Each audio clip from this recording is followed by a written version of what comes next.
You're listening to the Cyberwire Network, powered by N2K.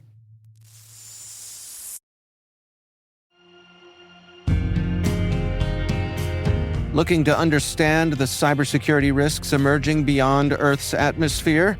In the weekly Signals in Space newsletter, T-Minus host Maria Vermazis and producer Ethan Cook connect the dots between terrestrial infrastructure and the growing attack surface in space.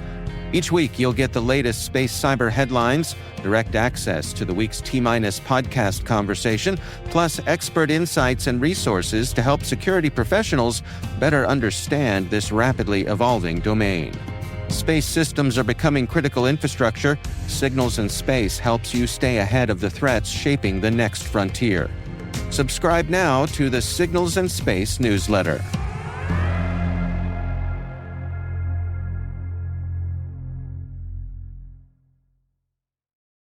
No one goes to Hank's for his spreadsheets. They go for a darn good pizza. Lately, though, the shop's been quiet, so Hank decides to bring back the $1 slice. He asks Copilot in Microsoft Excel to look at his sales and costs and help him see if he can afford it. Copilot shows Hank where the money's going and which little extras make the dollar slice work. Now Hank has a line out the door. Hank makes the pizza, Copilot handles the spreadsheets. Learn more at m365copilot.com/work.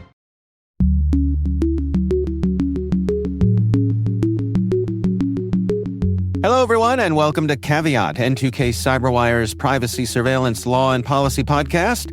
I'm Dave Bittner, and joining me is my co-host Ben Yellen from the University of Maryland Center for Cyber Health and Hazard Strategies. Hey there, Ben. Hello, Dave. On today's show, Ben has the story of a new high-profile AI skeptic.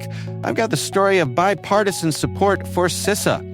While this show covers legal topics and Ben is a lawyer, the views expressed do not constitute legal advice. For official legal advice on any of the topics we cover, please contact your attorney.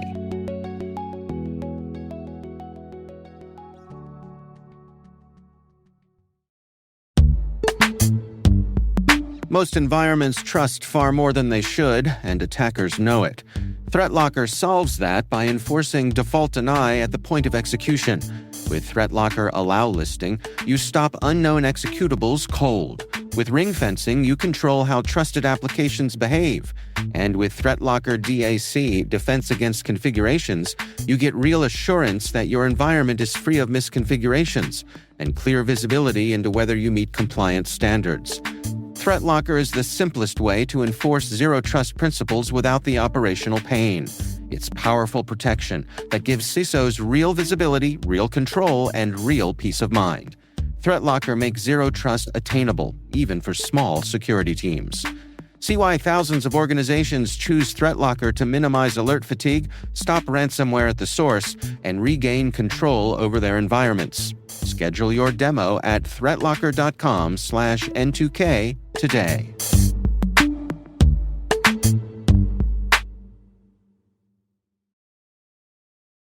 All right, Ben, we got some interesting things to talk about today. You want to kick things off for us here? Yeah, so I'd like to discuss the world's most famous Chicago White Sox fan. And I am not referring to former President Obama, but rather to Pope Leo XIV, who is the first American pope. And, I think a lot of what he's done since he assumed his position around a year ago has been really interesting. Mm-hmm. And for our purposes, he's emerged as a major high-profile skeptic of artificial intelligence. And he has decided to weigh in very publicly on the perils of AI. And I think his voice is really important here for a number of reasons. All right. So the article I'm getting this from talks about how the Pope is going to release a major papal document. It is called an encyclical. Somebody who's not Catholic, I correct me if I get any of these terms wrong. I was raised Catholic, but it's been a while. It's been a while, yeah. It's been a minute. Can't say I'm up on all the latest. So this entire document is going to be focused on the dangers of artificial intelligence.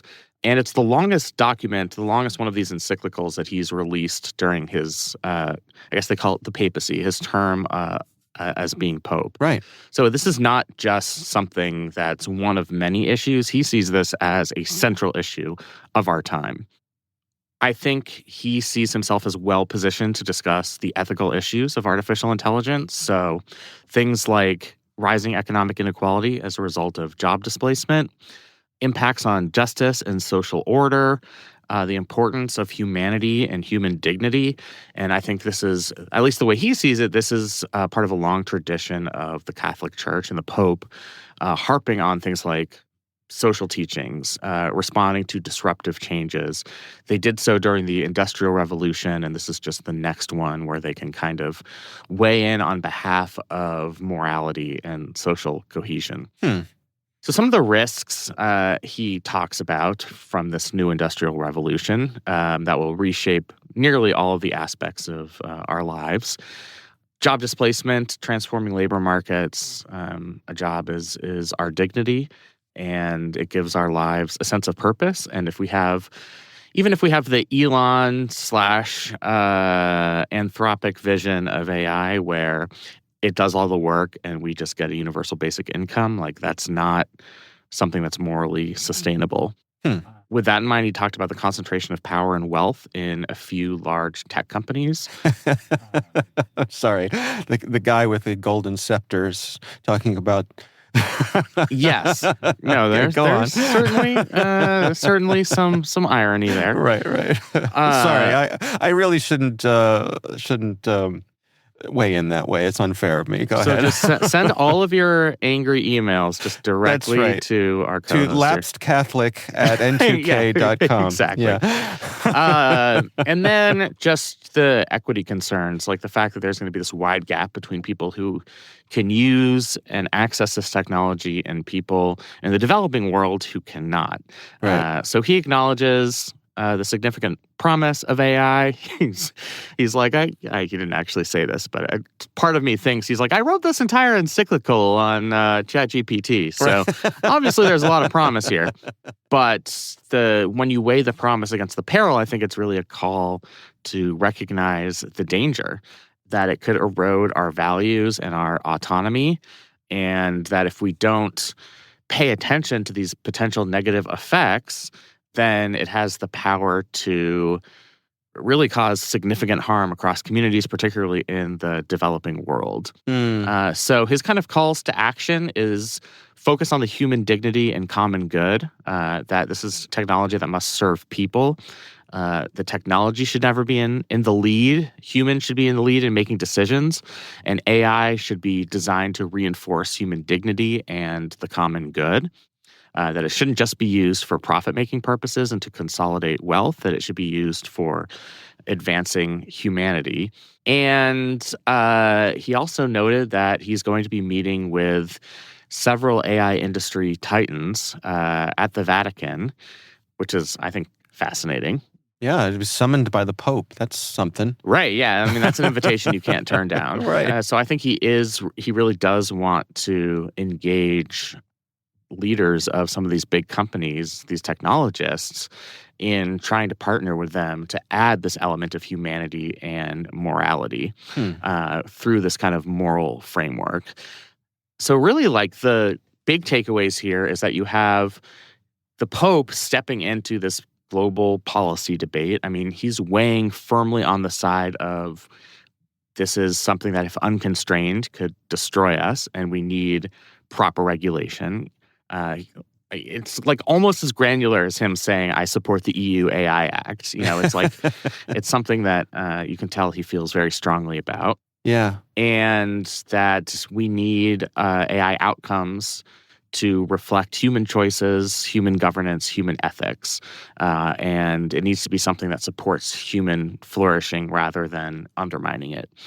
So it's just one of those things where this, I think, could change the contours of the debate around AI. I don't think the fact that we don't have federal AI comprehensive regulation necessarily has anything to do with the Pope, but I think it's a moral voice that is going to end up having a big impact in the debates around some of these issues that we've talked about. Yeah, that's interesting. I mean, obviously, you know, a global spiritual leader weighing in on this on behalf of all of the members of his religion. Can you imagine folks saying, "Hey, Pope, stay in your lane"? Yes, I can't imagine that. I mean, we've seen that when he's spoken up previously about things like the war in Iran, famously with the president of the United States and his administration. Right. There have been disagreements there. I think there's, with everybody, an inconsistency about, hey, Pope, stay in your lane.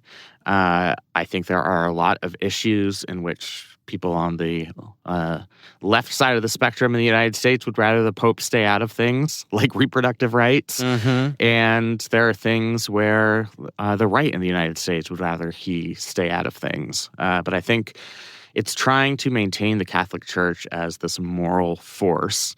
And it's doing so in this area where you wouldn't necessarily expect it to have any institutional expertise or really any view at all. Like, I know they weighed in on the Industrial Revolution, but there have been a lot of developments over the past 30 years that they haven't commented on. I mean, I'm not aware of any of these papal documents about the internet or smartphones or, some of the other major technological revolutions going back through most of our lifetimes. Right. So the fact that they're weighing in here, I think, underlies how serious they're taking this issue.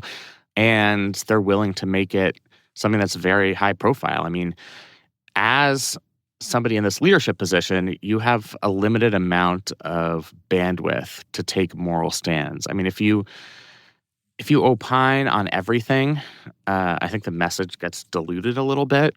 So in some ways, you're kind of picking your battles. And the fact that this is one of the battles he wanted to pick, I think, is very significant. Yeah, I mean, it is it's fascinating to me that you have, let's say, a moral authority, and I'm putting that in half in air quotes, but that is his role. And I think when you put that next to the impulse of capitalism, which is full speed ahead, combine that with the impulse of this administration, which we just saw last week, held back they had an AI executive order at the ready. Yep. And they're about to have an event on it. Right. They delayed it. Reportedly, they delayed it because some of the big tech CEOs got in their ear and said, hey, knock it off. Or, press pause, I guess is probably a more fair way to say it. But, I mean, I guess we need this, right? I mean, you need the people who don't have any stake in this. Like, the Pope's not getting rich off of Bitcoin. That we know of, Dave. Right, I saw Godfather 3. Yeah. Right, but... Just kidding, by the way. Yeah, like, yeah. I don't know. I guess I'm a little caught up in being thoughtful about it because it is such an outside influence and yet is influential. I guess I wonder, what is the meeting like? If Mark Zuckerberg and Tim Cook sit down with the Pope, how much sway does he have? How reverent do they consider him? It's a really good question. I don't think it necessarily has the same significance it would have had 50 years ago. I mean, generally, as a society in the United States, we are less religious than we used to be. Right. I think the influence of the Catholic Church, certainly compared to the past several centuries / 2 millennia, the influence has decreased. Yeah. And so I don't think it has the same cachet as it might have had in our parents' generation, where... Right. And certainly, things that the Catholic Church has been through has eroded their moral authority, to say the least. Definitely. Yeah. I remember in the 1990s when Pope John Paul came to the United States and would have these revival events at baseball and football stadiums, and they would all sell out, and it was this real, very religious experience. Maybe this is my naivete, but I think the fact that this is the first American Pope and he can literally speak our language, this is a guy who grew up in Chicago. Yeah. His brother still lives there and is also a big White Sox fan and is seemingly like a normal guy. I think maybe that has more of an impact than the previous pope who's from Argentina, or the one before that who's German, or the one before that who's from Poland. Like, yeah. You know what's think, interesting about that is I have asked many of my Catholic friends whether or not the Pope being American has taken away some of his mystique. And they've all said it has. Interesting. Yeah. Interesting. Yeah. Just that, like, it feels weird to worship. Right? Yeah. Like somebody just grew up on the south side of Chicago. Right, exactly. Like, you want I don't know. And they sort of wonder about it themselves, but when asked, they agree. They're like, yeah, it's not quite as special that he's American. Like, he's too much one of us. Yeah, and I can understand that perspective. Right? I mean, I do think he can speak to the United States in a way that previous popes could not. Yeah. I don't know if he's going to do that. I mean, I don't know if he's going to, like, go to Davos or Aspen Ideas Festival and give a speech about AI. Right. I mean, it's hard to make news in this news environment. But I do think, like, if you have the technologists on one side and on the other side, you have a bunch of, hippy-dippy people who have always been skeptical of new technology and have warned about all the pitfalls of every technological innovation over the past 30 years. Like, It doesn't have the same cachet. People who had bumper stickers that said, kill your television. Right. I mean, I knew, growing up in San Francisco, I knew a lot of those people. Right. Who think that every new technology is going to turn into Terminator 2. I just think, like, wow, the Pope, that carries a certain level of significance that I think might make this something different. And the fact that he's now going to have a captive audience with big tech titans, and they at least have to sit there and pay attention to him. And maybe some message can get in there about putting the brakes on this or at least putting guardrails around this before it does start to destroy our humanity. And I actually think that tech CEOs are going to be receptive. I mean, some of them are the most... Do you? Well, I think, like, some of them have... and I don't want to say they've fear-mongered on AI, but they've given some of the most grave warnings about the long-term impacts of this technology, even though they're the ones who own the capital. Right. So I think they have grave warnings while they're building their island bunkers. Yeah, exactly. Grave warnings while they purchase so the warnings are for the rest of us. Yeah. Purchase their sixth house. Their rocket ships to Mars. Right. Yeah. They have the out of the rocket ship to Mars. That's right. The rest of us have to live here. And we don't even have a Hyperloop, Dave. No. So no. Yeah, I'm curious to see how this meeting goes, and, like, if we'll actually look back on this the same way historically we look back upon the 1891 encyclical, which was entitled Rerum Novarum. I'm sure I'm butchering the Latin pronunciation, called On New Things by the previous Pope Leo XIII, which addressed the challenges of the Industrial Revolution in the 19th century. I think that he's made this one of his signature initiatives, and we've tried to cover the political and legal angles around AI, and I think this is just another very powerful voice. Yeah. What an interesting... I would not have considered before I read these news articles. Right. What an interesting sphere of influence. And you're right, it's not one that we talk about really ever. Right. It's real. It's real. Yeah. Yeah. So we'll see how it plays out. My in-laws, there are a lot of very religious Catholic members, and they take a lot of pride in the Pope. Despite everything that's happened. And I think there are a lot of people like them in the United States, more than you would expect. So I'm just very curious to see what impact this has. Right. So how much does the Pope's guidance on this then trickle down to the Catholics in the community, who then say to their representatives, this is what we believe, and so please respect our wishes. Yeah. Or if this comes up in some of the major policy debates we're going to have. Right. When a state considers a law on employment rights and employment practices and anti-discrimination laws against the use of AI for hiring tools in HR. Like, is somebody going to invoke the papacy during a debate on these issues and say, like, one of my sources of authority, moral authority on this is His Holiness Pope Leo? Like, I'm curious to see if that becomes an element of the debate here. Yeah, I guess the flip side is that you have a president who doesn't have reverence for anyone. He has reverence for one person, yes. That's true. Yes, that's true. I stand corrected. Mm-hmm. But as we've seen, the president will not hesitate to go after the Pope. So no, and I'm curious if he does. Just as you said, given what happened with the executive order last week, we might get some mean tweets. Yeah, I'll be watching out for it. Yeah. Wow, what an interesting time. Sure is. Sure is.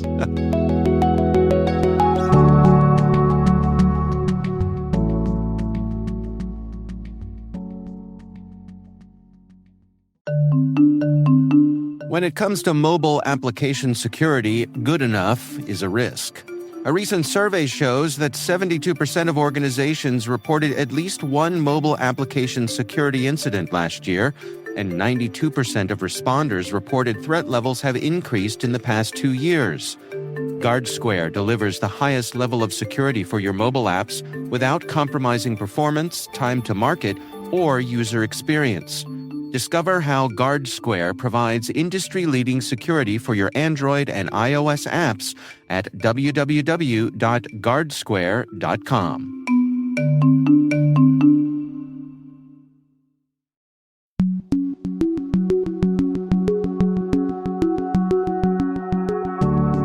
My story this week does not have to do with the Pope. It has to do with CISA. And you couldn't find a Pope-related story, Dave? No, sorry. Man. There's only one real Pope and AI-related story. Angle, there's only one, and you scooped it up. You beat me to it. So, so CISA, the Cybersecurity and Infrastructure Security Agency, they've had their challenges over the past few years. And, for sure, yep. Just seen a lot of cuts to their personnel, a lot of budget cuts. And really the source of this is, and I guess I'll editorialize a little bit here, that the president still seems to hold a grudge against the organization. Yep. Ever since the previous election. The aftermath of 2020. Yeah, because the CISA director at the time said that this was a fair election. And obviously the president, to this day, still disagrees with that assessment. And fired Krebs the minute he said that. Fired Brian Krebs famously by tweet. So it just seems like that animosity lingers on. But the flip side of that is that CISA's mission is very important to our national security. And the work that they do is very important to our national security. So I got a story here from Cyberscoop that's written by Greg Otto, and it's about this bipartisan push that CISA needs more money, they need more resources, that their mission is too important to be under the kind of pressure and scrutiny that they're under. This was a bipartisan movement from Representative Don Bacon, who is a Republican from Nebraska, and Representative James Walkinshaw, who's a Democrat from Virginia. They were on a panel at the National Cyber Innovation Forum, and they both agreed that this needs to change, that CISA needs better funding, and that these cuts are shooting ourselves in the foot. Yeah, I'm worried about the future of this effort just because Don Bacon, who is a really excellent member of Congress from Nebraska, a Republican, he's retiring at the end of this Congress, represents a very competitive district. So we might lose his voice on this. And his voice has been very important, not just in this policy debate, but other debates on tech policy and even elements of foreign policy. So that's one concern I have. The other is just how how big of a hill we have to climb because of how hollowed out CISA has become over the past year and a half. Even before the proposed fiscal year 2027 budget, which would cut CISA funding significantly. This article says between $361 and $707 million. DOGE really had a huge impact on CISA and some of the budget negotiations over the past year as well. Yeah. There are some estimates that CISA lost roughly a third of its workforce, and multiple divisions within the agency have shuttered since January 2025. That might be one of those things where people don't notice until the cyber event we've all been warning about for the past 20 years. Once that happens, I think it's going to become very obvious that this information sharing agency doesn't have the capabilities that it had a couple of years ago, especially when it comes to things like protecting critical infrastructure, heading off sophisticated cyber attacks from technology like Mythos. Like we're in a new era where the threats have increased. They're more ubiquitous. And to not have the full expertise of this agency at our disposal, it's a great cause for a bipartisan crusade. Yeah, I have a quote from the article here. The article reads, "The case for a well-resourced CISA," the two lawmakers said, "rests on the fact that most of the entities targeted by foreign actors cannot defend themselves on their own." Walkinshaw drew on his work during his time as a county supervisor in Fairfax County, Virginia, where he worked with Fairfax Water. He said that even as that utility was one of the most sophisticated, well-funded water authorities in the country, it struggled to keep pace with the volume and sophistication of attacks. Smaller utilities, towns, and businesses, he said, have no realistic path to defending themselves against a nation-state. I think that's kind of the core of the thing here, is that our critical infrastructure so much relies on the work that CISA does, and partnering with organizations like the FBI, but just the information sharing and the defending that CISA does, it's a head scratcher to me that this would be an area that has seen so much cutting, and the only justification that I see for it is, again, the animosity that the administration has for CISA. To me, that's just so short-sighted.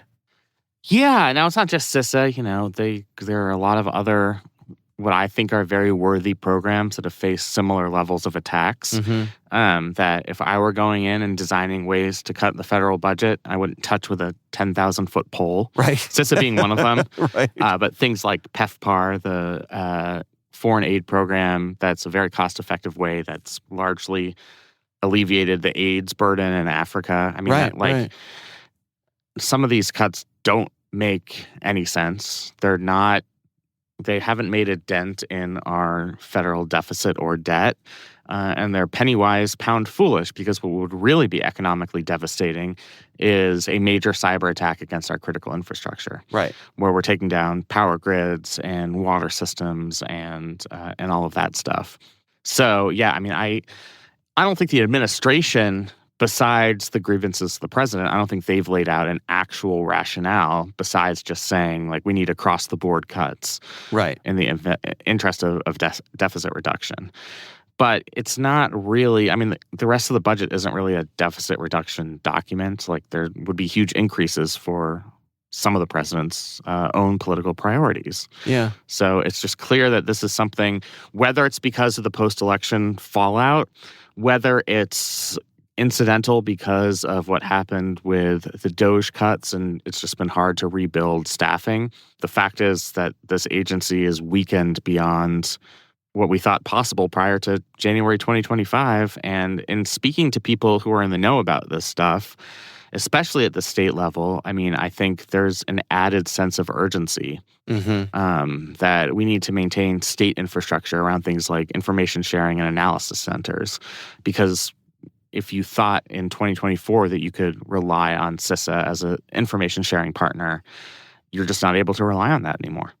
Yeah, I think also there's this notion of the brain drain that CISA has seen, and I've heard this talked about with people I've talked to at the FBI as well, where the way I phrase it is a really challenging time to be a good faith public servant right now.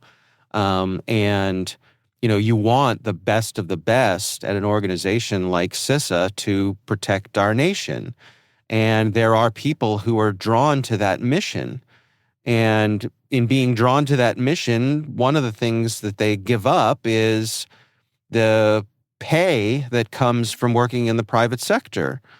And if you are someone working for the government, giving up those pay opportunities in exchange for your dedication to the mission, it's a lot harder to do when you feel like you're not being supported at the top levels and you're being frustrated by not having the resources you need.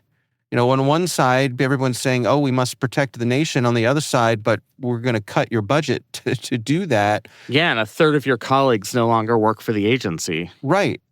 So you can see the people who have the talent, it's more tempting to go to the private sector when you're not being supported and respected in the way that you should be. And this is the sector that probably has the most lucrative private sector jobs out there, like compared to almost any other federal department. Or maybe the gap, between. Just because it's still an emerging, thriving industry. Mm-hmm.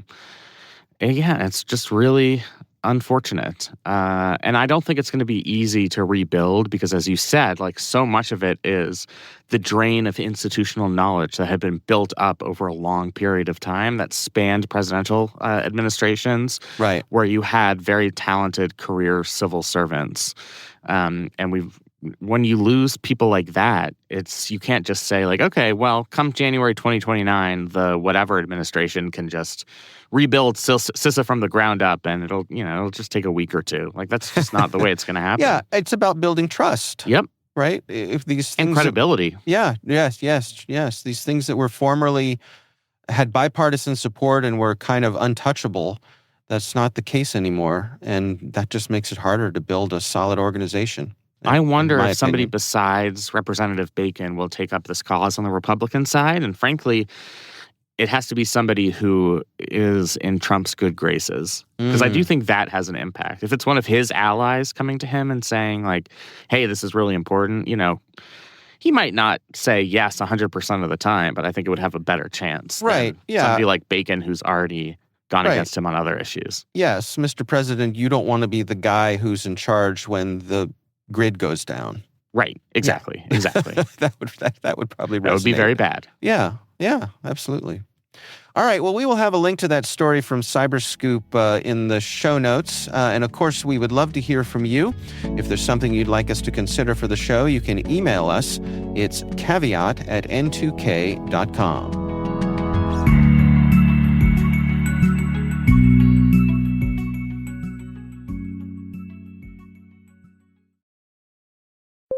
When you need to build up your team to handle the growing chaos at work, use Indeed Sponsored Jobs. It gives your job post the boost it needs to be seen and helps reach people with the right skills, certifications, and more. Spend less time searching and more time actually interviewing candidates who check all your boxes. Listeners of this show will get a $75 sponsored job credit at Indeed.com/podcast. That's Indeed.com/podcast. Terms and conditions apply. Need a hiring hero? This is a job for Indeed Sponsored Jobs.